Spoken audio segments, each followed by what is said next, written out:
From The National, this is Trending Middle East. I'm Yasmin Altaji. It's Wednesday, July 30th. Here are today's headlines.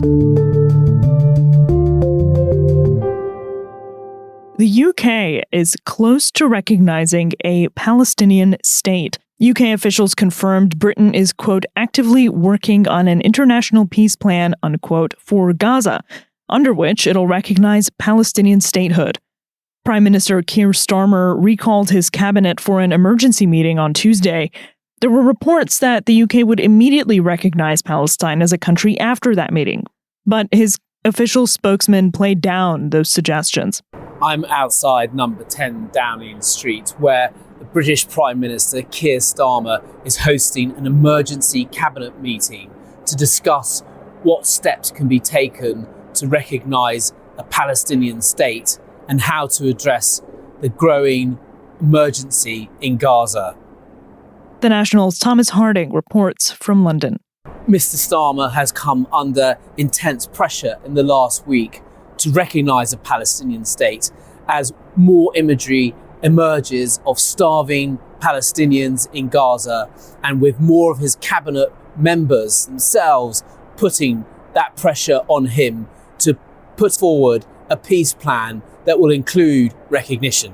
Upstairs behind me, cabinet ministers are putting together an international peace plan that they hope can be used as a staging post to bring an end to the starvation in Gaza, turn the ceasefire into peace, and take the first steps towards recognising Palestine as a state, as a route to the two-state solution. This comes days after France announced it would recognize a Palestinian state, and as the UN holds a joint conference on a two-state solution, with UK Foreign Secretary David Lammy attending. He is understood to have privately urged Starmer to recognize Palestine. There is a strong possibility that Britain will come to recognise Palestine as a state at the UN General Assembly in September. Part of that plan will be expelling Hamas from the territory and bringing in Arab states on board to help in the reconstruction, but also looking to put a lot of international pressure on Israel to concede that the only way to peace is a two-state solution. Gaza's mothers are dying in childbirth 20 times more often than before Israel's war on the Strip. That's according to UN health officials. Birth rates have also dropped by 40%, and more than 5,000 recent newborns were underweight, premature, or required intensive care, according to the UN's Fund for Reproductive and Maternal Health, UNFPA. The agency's director for the Arab world, Layla Baker, said in an interview with The National that Israel's killing of mothers, the starvation of children, and the targeting of an IVF hospital were all, quote, indicators of genocidal acts, unquote.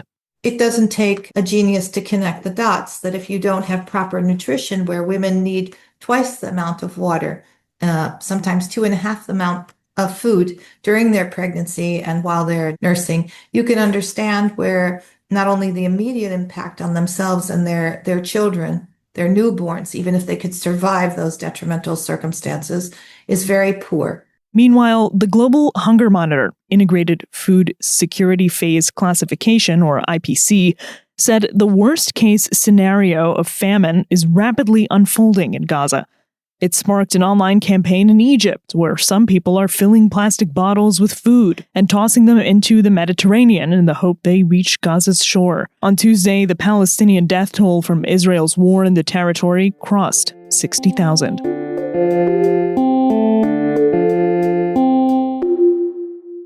Lebanon has sentenced a man to death over the killing of a UN Irish peacekeeper in 2022. It's the first death. The Irish government said it had been informed of the conviction of Mohammed Ayad by Lebanese authorities on Monday. The National's Jamie Prentis is here with more. Irish Prime Minister Michael Martin welcomed the conviction of Mohammed Ayad, but he said it was unsatisfactory that he is still at large. Ayad was released from custody in late 2023 on health grounds, but he has not shown up to the courts since. Private Sean Rooney was shot dead at 23, and other peacekeepers were injured while they were serving with UNIFIL in South Lebanon. Rooney was killed when his vehicle came under fire on its way to Beirut, on a route not normally taken by UNIFIL. So this area is known for having quite a strong Hezbollah presence, although the group has denied having any role in the killing of Private Rooney. Hezbollah, however, did ensure that Ayad was handed over to Lebanese authorities in the wake of the murder. I remember visiting the site of Private Rooney's death the day after he was killed. It was a very sensitive, almost uneasy atmosphere, and the Lebanese army had expressly warned us against taking any images or videos. There are around 10,000 UNIFIL peacekeepers from roughly 50 countries in South Lebanon, acting as a buffer between Lebanon and Israel in the border region. That role has perhaps been more important than ever in the last year or so, given last year's war between Israel and Hezbollah. That's all for this morning's headlines. You can get these stories and follow our live coverage at our site. Yasmin Altaji, The National.